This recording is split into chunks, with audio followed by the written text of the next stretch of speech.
Subscribe now and press the bell icon. Never miss an update. Hello दोस्तों, मैं आपका dairy farmer दोस्त मधुसूदन हाजिर है फिर से नई और सही जानकारी के साथ। आज का टॉपिक कुछ खास है, कुछ यूनिक है कि डेयरी फार्म के लिए हम कौन कौन सी योजनाओं में सब्सिडी ले सकते हैं और लोन ले सकते हैं। कौन कौन सी योजना है, छोटी से लेकर बड़ी योजना तक 3 योजना हम बताने वाले हैं आपको, जिसमें कि आप एक बड़ा लोन और एक छोटा लोन किस प्रकार से ले सकते हैं, क्या क्या उसका सारा प्रोसीजर है हम बताएंगे आगे वीडियो में। वीडियो को पूरा देखिएगा। सबसे पहले बात करेंगे हम एक छोटी योजना की, जो कि छोटा से छोटा जो फार्मर है वो भी ले सकता है, जिसमें छोटी इकाई हम छोटी योजना हम छोटी यूनिट हम लगा सकते हैं। यह आसान भी होती है यह लोन लेना। यह काफ़ी छोटा लोन है। इसका नाम है आचार्य विद्यासागर योजना, जिसमें कि हितग्राही को लगभग 5 पशु के लिए योजना का लाभ दिया जाता है। पीडीएफ का लिंक डिस्क्रिप्शन में हम दे देंगे, जिससे कि आप सारे पीडीएफ डाउनलोड करके देख सकते हैं और उसके बारे में अधिक जानकारी ले सकते हैं।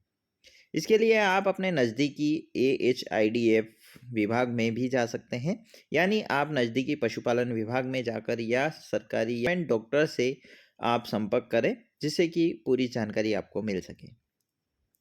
तो आप देख सकते हैं इस योजना में लगभग 5 पशुओं के लिए आपको लोन दिया जाएगा।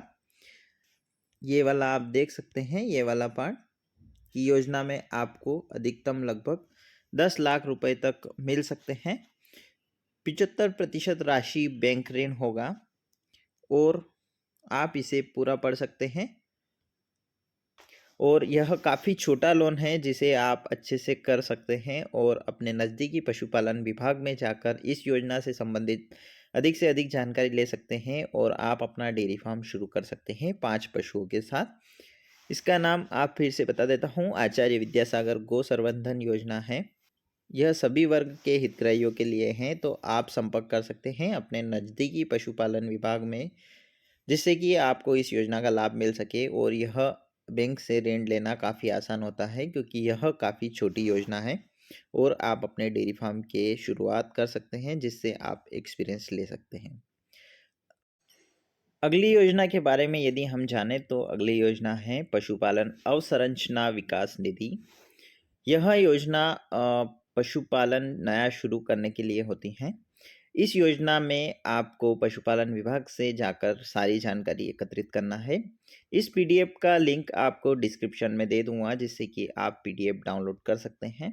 इस पीडीएफ में लगभग 18 पेज हैं, जिसको आप अपने हिसाब से पढ़ें और सोच समझ कर आप अपने नज़दीकी कार्यालय में जाएं और वहां से सारी जानकारी ले लें। इस जो योजना है इसमें पशु अवसंरचना विकास निधि है, जिसमें कि आप बैंक से ऋण ले सकते हैं और इस योजना के अंदर आपको लगभग 1 करोड़ रुपए तक का लोन ले सकते हैं। परंतु 1 करोड़ का लोन यदि आप लेना चाहते हैं तो इस योजना में आपको काफ़ी जो बैंक होता है, बैंक से काफ़ी दिक्कत होती हैं और बैंक में आपको सिक्योरिटी जमा करनी होती है। सिक्योरिटी यानी कोलेटरल यानी मॉर्गेज आपको रखना होगा। यानी जिस प्रॉपर्टी पे आप काम करना चाहते हैं, जिस जगह पे आप काम करना चाहते हैं, वह बैंक के अधीनस्थ रहेगा और उसे आपको मॉर्गेज करना होगा। उसके अलावा भी यदि उसकी वैल्यूएशन इतनी नहीं आती हैं और यदि आपके पास 10 से 20 बीघा जगह है या कोई सा प्लॉट है या कोई सा मकान है सिटी के अंदर, जिससे ऐसी जगह है जिसे आप बैंक के पास रख सकें या बैंक को मॉर्गेज के रूप में दे सकें, तो उसी के आधार पर बैंक आपका लोन करेगी। यदि आप 1 करोड़ का लोन लेते हैं तो लगभग बैंक 90 से 80 लाख से 1 करोड़ के आसपास आपका मॉर्गेज आपसे मॉर्गेज मांगती है और वह मॉर्गेज देने पर ही आपको बैंक ऋण देगी। इस योजना के अंदर आप लगभग 1 करोड़ रुपए तक का लोन लेकर डेयरी फार्म की शुरुआत कर सकते हैं और इस योजना में लगभग जो मार्जिन मनी है 10% होगा, जिससे कि आपको काफ़ी आसानी से आप इस योजना की शुरुआत कर सकते हैं। बाकी 90% बैंक आपको ऋण दे सकता है आप उसके अलावा आपको इस योजना के तहत जो ऋण है उसके ब्याज में सहायता दी जाएगी। उसका जो ब्याज है, ब्याज सहायता सभी पात्र इकाइयों के लिए 3% होगा। यानी कि ब्याज आपका यदि 9% लगता है तो आपको 6% लगेगा। यानी कि इस योजना के अंतर्गत आपको 3% ब्याज में छूट दी जाएगी, ना कि आपको कोई जो मूल रकम है उसमें ब्याज, उस मूल रकम में आपको सब्सिडी नहीं दी जाएगी। यानी कि सीधी सी बात है कि इस योजना के तहत आपको ब्याज में सब्सिडी दी जाएगी और आप इस योजना से संबंधित सारी जानकारी अपने नज़दीकी पशुपालन विभाग से ले सकते हैं। और इस योजना का एक बार फिर से आप नाम का स्क्रीनशॉट ले सकते हैं और गूगल पर सर्च कर सकते हैं। इस योजना से संबंधित सारी जानकारी आपको गूगल पे मिल जाएगी और आप अपने नज़दीकी पशुपालन विभाग से संपर्क कर सकते हैं और बैंक से संपर्क कर सकते हैं, जिससे कि आपको लोन लेने में काफ़ी आसानी हो। और यह पीडीएफ आप सबसे पहले बैंकर को समझाएं, उसके बाद में पशुपालन विभाग जाए, क्योंकि बैंक आपका रेडी होगा, बैंक आपको लोन देने के लिए तैयार होगा। उसके बाद में ही पशुपालन विभाग आपको का जो फाइल है वो स्वीकृत करेगा, क्योंकि कई बार बैंक से हमें परेशानी होती है लोन लेने में और बैंक के हमें कई चक्कर काटने पड़ते हैं। पर यदि आपके बैंक के संबंध अच्छे हैं आपसे और उसके बाद में आपके पास मॉर्गेज देने के लिए प्रॉपर्टी है, तो बैंक आसानी से आपका लोन कर देगा और पशुपालन विभाग इसे आसानी से स्वीकृत कर देगा। तो आप इस योजना में काफ़ी लाभ ले सकते हैं और 3% ब्याज में छूट ले सकते हैं। अगली जो योजना है, इस योजना का नाम है राष्ट्रीय गोकुल मिशन। यह काफ़ी बड़ी योजना है। आप इसकी चर्चा यदि डेयरी फार्म के लिए करते हैं पशुपालन विभाग में, तो काफ़ी बड़ी जानकारी आपको मिलेगी और कहीं ना कहीं इस योजना का बहुत बड़ा प्रोजेक्ट है। इस योजना का सिंपल सी भाषा में मैं आपको समझा देता हूँ, बाकी आप सारी जानकारी इस पीडीएफ के द्वारा ले सकते हैं। इस पीडीएफ में काफ़ी 74 पेज हैं, जिसे आप पढ़कर आसानी से इस योजना को पूरा पढ़ें और अपने नज़दीकी पशुपालन विभाग में जाएं और बैंक से संपर्क करके आप इस योजना का लाभ ले सकते हैं। सिंपल सी भाषा में मैं बता दूं, जहां तक मैंने पढ़ा है इस योजना के बारे में, तो इस योजना में आपको 4 करोड़ तक का लोन मिलेगा, जिसमें 50% आपको सरकार से सब्सिडी मिलेगी। यानी 4 करोड़ में से 2 करोड़ आपका बैंक लोन रहेगा, बैंक ऋण रहेगा और बाकी 2 करोड़ सरकार द्वारा सब्सिडी आपको दी जाएगी। यानी कि काफ़ी बड़ी प्रोजेक्ट है और इस योजना का उद्देश्य है नस्ल सुधार। यानी कि जो भारत की जो नस्ल है, स्वदेशी नस्ल, यानी गिर, सिंधी, साहिवाल, राठी और देशी नस्लें, जिन पर आपको काम कर कर उनको अच्छा सीमन लगाकर आपको अपने फार्म को बड़ा करना है और जो दूध के प्रोडक्शन में वृद्धि करना है, दूध के उत्पाद में वृद्धि करना है, इसी फार्म का उद्देश्य है। आपको कुछ अच्छे बुल का भी चयन करना होगा, अच्छे बुल अपने फार्म पर रखने होंगे। इस फार्म का जो सिंपल सा प्रोजेक्ट है, आपको लगभग 200 गाय से शुरुआत करना होगी। 200 गाय आपको रखना होगी। 1 से 2 साल के अंदर आपको 200 गाय पूरी करनी है, उसका मैनेजमेंट करना है। आपको अपने फार्म पर कुछ अच्छे बुल भी रखने होंगे। पूरी योजना से संबंधित जानकारी इस पीडीएफ फाइल में आपको मिल जाएगी। यह काफ़ी अच्छी योजना है, पर इसको जितना सुनने में आसान लगता है, करने में उतनी ही मुश्किल आती हैं अपन को, क्योंकि काफ़ी बड़ी योजना है। लगभग 200 गाय, 200 भैंस, या तो 200 गाय या 200 भैंस आपको रखनी है और उनका मैनेजमेंट करना है, क्योंकि बहुत ही मुश्किल काम है इतने बड़े फार्म का मैनेजमेंट। पर रकम काफ़ी ज़्यादा है, लगभग 4 करोड़ रुपए बहुत होते हैं और 2 करोड़ सब्सिडी, यानी काफ़ी बड़ा प्रोजेक्ट है। और इसकी छोटी से छोटी जानकारी आपके फार्म की पूरी निगरानी AHIDF डिपार्टमेंट से होगी। और जो बछड़ियाँ वहाँ पे आपको, जिस गाय को आपको सीमन लगाना है, तो आपको शॉर्टेड सीमन यूज़ करना है। यानी उस सीमन को यूज़ करना है जिससे 90% आपकी गाय बछड़ी ही दें।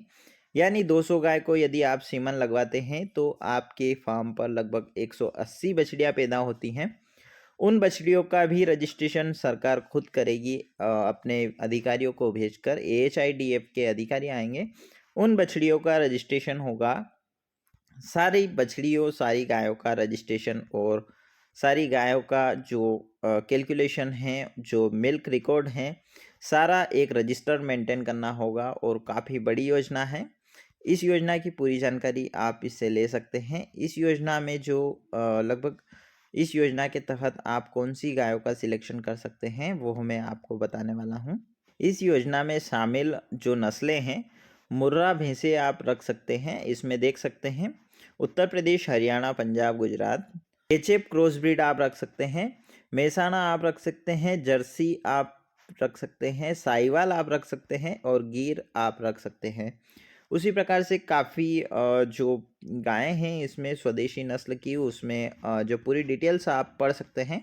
और इस योजना में आपको किन किन चीज़ों पर सब्सिडी दी जा रही है, क्या क्या आपको फार्म पे रखना होगा, उसके बारे में मैं आपको बता देता हूँ। इस योजना में लगभग अनुमानित लागत आपको मैं PDF के माध्यम से बता देता हूँ। बाकी जानकारी आपको नज़दीकी पशुपालन विभाग में मिल जाएगी। जैसा कि पहले और दूसरे लैक्टेशन में जो गाय खरीदी जाएगी वो 200 गाय, लगभग 200 लाख रुपए उसकी लागत आएगी। गाय के लिए शेड का निर्माण के लिए आपको लगभग 100 लाख रुपए यानी 1 करोड़ का खर्च आएगा। आइसोलेशन शेड का निर्माण करना होगा जिसमें 2.5 लाख आपकी लागत आएगी। और प्रशासनिक ब्लॉक आपको बनाना होगा, 20 लाख उसकी लागत। आहार और चारा का स्टोर रूम जिसकी 40 लाख लागत। और 75 HP का ट्रैक्टर और कृषि उपकरण आपको खरीदने होंगे जिसकी लागत लगभग 10 लाख रुपए आएगी। डेयरी उपकरण यानी BMC, स्टील के कैन और आपको कुछ फ्रीज़र वगैरह खरीदने होंगे जिसकी कीमत 5 लाख रुपए आपको आएगी। और कृषि औजार हेतु शेड, जो औजार आप रखेंगे उस शेड के अंदर ट्रैक्टर, मशीनरी वगैरह, लगभग शेड की लागत 20 से 22 लाख आएगी। और चाप कटर की लागत लगभग 1 लाख आएगी। यानी पूरा जो एस्टीमेट है आपको 401 यानी 4 करोड़ 1 लाख रुपए का आपका बनेगा। और इसी में आप पशुपालन कर सकते हैं और उद्यमी को विदेशी या क्रॉस ब्रीड पशुओं को रखने की अनुमति दी जा सकती है। हालांकि ये देशी नस्लों की उच्च आनुवंशिक गुणवत्ता वाले बछड़े पैदा करने के लिए IVF तकनीक का उपयोग कर सकते हैं। तो कहीं ना कहीं स्वदेशी नस्लों के साथ साथ आप विदेशी नस्ल भी यूज़ कर सकते हैं इसके अंदर। तो यह काफ़ी अच्छा प्रोजेक्ट है, काफ़ी बड़ा प्रोजेक्ट है। तो आप इसकी जानकारी अपने नज़दीकी पशुपालन विभाग से ज़रूर लें और कहीं ना कहीं इस योजना में आप अच्छा मुनाफा कमा सकते हैं। आप डेयरी फार्म काफ़ी आसानी से इसमें लोन लेने के लिए आपको मॉर्गेज, लगभग बैंक ऋण के लिए आपको लगभग 2 करोड़ रुपए की सिक्योरिटी रखना होगी जिसे रखकर आप आसानी से लोन ले सकते हैं। ये थी 3 प्रकार के लोन की जानकारी हमने दी है। एक छोटा लोन जिसे कोई भी आसानी से ले सकता है और एक ऐसा लोन जिसमें लगभग 3% ब्याज में सब्सिडी है और एक ऐसा लोन जिसमें 50% पूरे लोन में सब्सिडी है, यानी कि 4 करोड़ का लोन जिसमें 2 करोड़ की सब्सिडी आपको मिलेगी। काफ़ी बड़ा ये प्रोजेक्ट है, इस पे आप काम कर सकते हैं। अधिक जानकारी के लिए आप वेबसाइट पर जा सकते हैं AHIDF की, और पशुपालन विभाग आप गूगल पे सर्च कर सकते हैं और पूरी जानकारी ले सकते हैं। सारी योजनाएं उसमें हैं और कई प्रकार की योजना भी उसमें है। पशुपालन की योजना हमने बताई हैं आपको, और आप अपने नज़दीकी डिपार्टमेंट या नज़दीकी पशु चिकित्सक से मिलकर अधिक जानकारी ले सकते हैं और इन योजनाओं का लाभ ले सकते हैं। अधिक जानकारी के लिए आप हमें कमेंट कर सकते हैं किस प्रकार से आप बैंक में बात करें, किस प्रकार से योजना के बारे में योजना को पूरा क्रियान्वित करें, उसके बारे में आप कमेंट कर सकते हैं। हम बताएंगे आपको पूरी जानकारी। तो मिलते हैं अगले वीडियो में सही और नई जानकारी के साथ। Thank you for watching, thank you for subscribe, thank you for like.